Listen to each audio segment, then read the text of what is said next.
Merkantilisme adalah paham yang ditandai dengan adanya campur tangan pemerintah dalam perekonomian guna memupuk kekayaan, logam mulia sebanyak-banyaknya sebagai standar dan ukuran kekayaan yang dimiliki, kesejahteraan, dan kekuasaan negara tersebut. Munculnya negara-negara merdeka di Eropa, Inggris, Prancis, Jerman, dan Belanda. Negara-negara tersebut ingin mempertahankan kedaulatan, kebebasan, dan kesejahteraan rakyatnya, sehingga diperlukan kondisi perekonomian yang kuat agar tetap mampu bertahan. Ditetapkannya logam mulia sebagai standar ukuran kekayaan suatu negara, dibuka jaringan perdagangan, dan diadakan pelayaran serta eksplorasi ke wilayah-wilayah baru. Sekarang kebijakan, pelaksanaan, dan perencanaan ekonomi merkantilisme.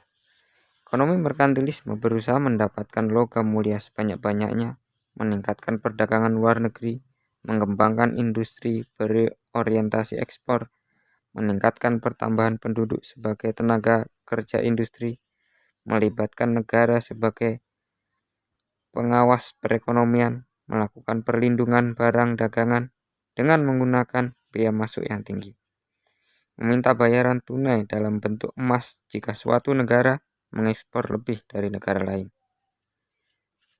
Terus merkantilisme ini apa dampaknya bagi bangsa Indonesia? Yaitu Belanda sebagai penganut merkantilisme dan menerapkannya di Indonesia, sehingga rakyat Indonesia terjajah dan menderita. Pengaruh di bidang ekonomi yaitu harga murah, upah buruh juga murah. Pengaruh di bidang sosial yaitu urbanisasi besar-besaran. Sedangkan pengaruh di bidang politik yaitu berkembangnya imperialisme modern. Pengaruh merkantilisme di dunia yaitu bagi bangsa Eropa mendapat untung besar dari hasil bumi yang mereka peras dan monopoli sewa tanah, kerja rodi maupun kerja paksa dari negara-negara jajahannya. Terjadi persaingan atau perebutan daerah koloni yaitu di antara sama bangsa Eropa untuk mendapatkan emas sebanyak-banyaknya. Terbentuknya persekutuan-persekutuan dagang Eropa. Terus ide pokok merkantilisme. Yaitu ide pokok merkantilisme ini suatu negara atau raja akan kaya atau makmur dan kuat bila ekspor lebih besar daripada impor. Surplus yang diperoleh dari selisih ekspor dan impor atau ekspor neto yang positif diselesaikan dengan pemasukan logam mulia yaitu emas, perak dari luar negeri. Pada waktu itu emas dan perak digunakan sebagai alat pembayaran sehingga negara atau raja yang memiliki logam mulia banyak akan kaya dan makmur dan kuat.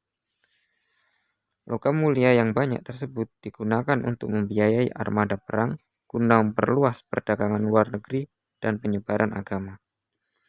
Penggunaan armada perang untuk memperluas perdagangan luar negeri diikuti dengan kolonisasi di Amerika Latin, Afrika, dan Asia pada abad ke-17 sampai ke-18. Inti dari kebijakan merkantilisme yaitu mendorong ekspor sebesar-besarnya kecuali logam mulia. Juga melarang membatasi impor dengan ketat kecuali logam mulia. Demikian yang dapat saya sampaikan. Semoga dapat dipahami. Terima kasih.